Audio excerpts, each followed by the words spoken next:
सीखने की आदत ही एक दिन कामयाबी की आदत बन जाती है। देखिए एक कारीगर और उसके बेटे की कहानी। किसी गांव में एक कारीगर रहता था जिसका एक लड़का था। कारीगर अपनी छोटी सी झोपड़ी में टोकरी बनाता था जिन्हें वो 20-20 रुपए में बेचा करता था। अब कारीगर बूढ़ा हो चुका था। उसने सोचा कि मैं अपने बेटे को ये टोकरी बनाने का काम सिखाता हूँ। उसने अपने लड़के से कहा कि तुम उसे सीख लो, मैंने तुम्हारे दादाजी से सीखा है। ये हमारी पीढ़ियों से चला आ रहा काम है, अच्छा काम है। लड़का भी मान गया टोकरी बनाने का काम सीखने को। पिताजी ने लड़के को टोकरी बनानी सिखाई और उसे बाजार में बेचकर आने को कहा। लड़का टोकरी को लेकर बाजार गया और बेचकर आया ही था। पिताजी ने पूछा कि उदास क्यों हो? लड़का बोला कि मेरी बनाई हुई टोकरी केवल 10 रुपए में ही बिकी। पिताजी ने कहा चलो कोई बात नहीं, आज तुम्हें और अच्छी टोकरी बनाना सिखाता हूँ।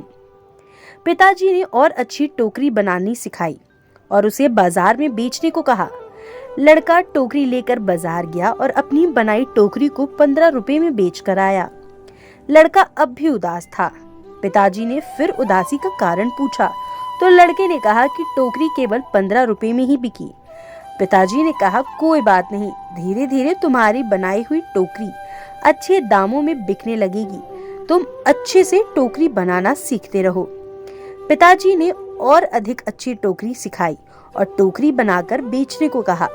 लड़का बाजार गया और उस दिन उसकी टोकरी 30 रुपए में बिक गई। लड़का बहुत खुश हुआ। पिताजी ने पूछा कि आज कितने रुपए की टोकरी बेची? लड़के ने कहा आज मेरी बनाई हुई टोकरी 30 रुपए में बिकी है। पिताजी ने ये सब सुनकर लड़के से कहा बहुत अच्छा, चलो आज तुम्हें ऐसी टोकरी सिखाऊंगा जो 40 रुपए में बिक सके। लड़के ने कहा बस पिताजी, आप खुद 20 रुपए की टोकरी बेचते आए हो, आप मुझे 40 की टोकरी बनाना कैसे सिखाओगे?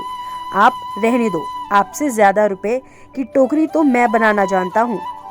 इतना सुनकर पिताजी ने कहा ऐसा ही कुछ मैंने भी कहा था जब मेरे पिताजी खुद 15 रुपए की टोकरी बेचते थे और एक दिन मेरी टोकरी 20 रुपए में बिक गई। मेरे पिताजी ने मुझे 25 रुपए की टोकरी सिखाने को कहा था तो मैंने भी सीखने के लिए मना कर दिया था और कहा था कि आप खुद 15 की बेचते आए हो, आपसे ज्यादा की तो मैं बेच कर आया हूँ। तो तब से जीवन भर 20 रुपए की ही टोकरी बेचता रहा क्योंकि उससे ज्यादा की टोकरी मैं सीख ही नहीं पाया।